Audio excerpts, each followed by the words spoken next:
Karimnagar rainy hospital దగ్గర మురికివాడలో అగ్ని ప్రమాదం జరిగింది.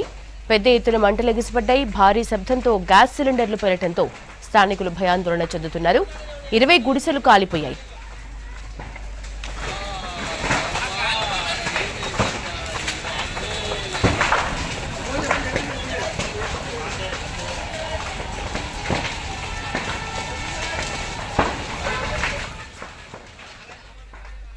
అగ్ని ప్రమాదంపై డీటెయిల్స్ వెంకటేష్ అందిస్తారు. వెంకటేష్, ఈ ప్రమాదం ఎందుకు జరిగింది? యశోద, కరీంనగర్ ఆదర్శ్ నగర్ ఈ రెనీ హాస్పిటల్ పక్కనే ఉంటుంది. చాలా మంది నిరుపేదలు ఇక్కడ ఉన్న ఖాళీ స్థలంలో గుడిసెలు వేసుకొని నివసిస్తున్నారు. ఆ గుడిసెల్లోని ఒక గుడిసెలో ముట్టించిన దీపం అంటుకోవడంతో ఈ భారీ ప్రమాదం సంభవించింది. ఒకదానికొకటి పక్కపక్కనే అన్ని టెంపరీ బేస్ లో వేసుకున్న ఇవన్నీ తడకలతో వేసుకున్న గుడిసెలు ఇవన్నీ కూడా. దీంతో ఒక్కసారిగా ఎగిసిపడిన మంటలు అన్ని గుడిసెలకు అంటుకున్నాయి.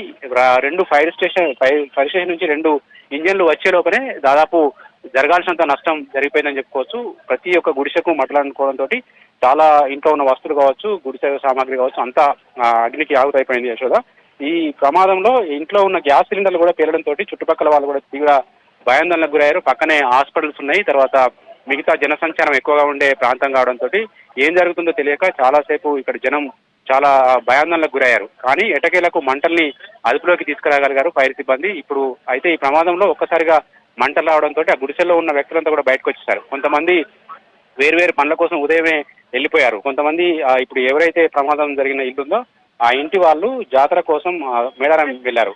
వెళ్తూ పోయే ముందు దేవుడి దగ్గర ముట్టించిన దీపమే ఈ ప్రమాదానికి కారణం. యశోద, ఈ ప్రమాదంలో దాదాపు నిరుపేదలకు సంబంధించిన గుడిసెలన్నీ కాలిపోయినాయి. దీనికి ఆస్తి నష్టం కూడా బాగానే ఉంటుంది అనుకోవచ్చు. ఎందుకంటే వాళ్ళు నిరుపేదలకు అదే పెద్ద ఆస్తి అనుకోవచ్చు. ఎందుకంటే చాలా కష్టపడి రోజువారీ కూలీలు చేసుకునే వాళ్ళు, తర్వాత చిన్న దొరికిన లేబర్ ఆటో దగ్గరికి పోయి కూలి చేసుకునే పనులు వాళ్ళు వీళ్ళంతా కూడా వీళ్ళకి సంబంధించిన గుడిసెలు కాలిపోవడంతో తమను ఆదుకోవాలని చెప్పి కోరుతున్నారు.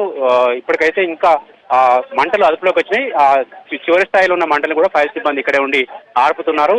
చూసేందుకు జనం కూడా పెద్ద ఎత్తున ఈ ప్రాంతానికి రావడంతో గందరగోళమైన పరిస్థితి కాసేపు నెలకొంది. ఇప్పుడిప్పుడే మంటలు పూర్తిగా అదుపులోకి రావడంతో ప్రమాదం తప్పినట్టు అనుకోవచ్చు. యశోద.